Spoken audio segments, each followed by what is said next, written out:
Hi, I'm Arvin Benedicto, isang OFW dito sa Italy. And as you can see, meron tayong ginagawa dito na part of our part-time business na pwede natin gawin kahit nandito tayo sa trabaho. Part-time, kapag break time, kapag day off.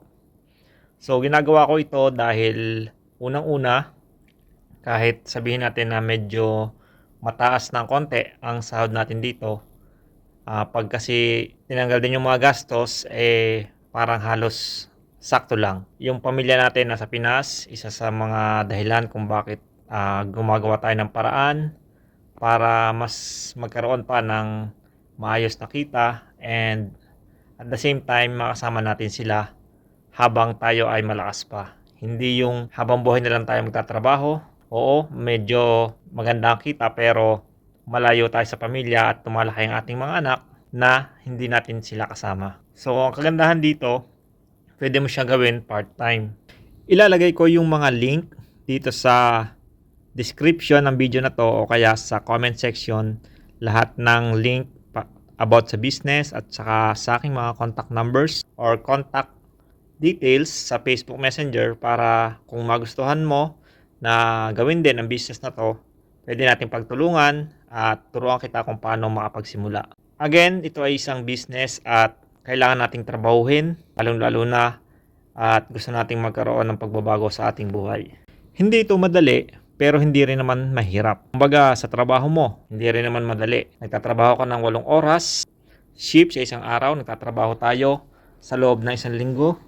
At minsan, di pa natin gusto yung mga kasama natin sa trabaho, yung ating boss. So, maswerte tayo kung meron tayong mabait na amo.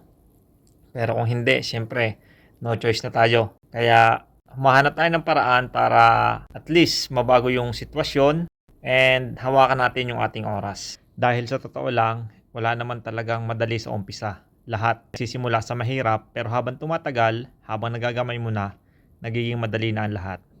At ang kagandahan dito, ang tinatrabaho mo ay ang pangarap mo at hindi yung pangarap ng boss mo. Again, isa itong negosyo at sa isang negosyo, nangangailangan ng kapital. Ikaw nga or ako nga, nung pumunta dito sa Italia, mahigit 500,000 ang naging kapital para makapunta dito. Ang kagandahan kasi sa negosyo na to, hindi ganun kalakihan. Pwede ka pa nga magsimula sa halagang 3,000 or kung gusto mo naman magsimula sa halagang 8,000. So, ang maganda doon, sa halagang 3,000, in just a day, pwede mo siyang mabawi. Or in just a few weeks, depende sa effort mo, kayang-kaya mong mabawi agad yung pinuhunan mo. At ang kagandahan pati dito, sa maliit na puhunan pero malaki ang potensyal na kitaan.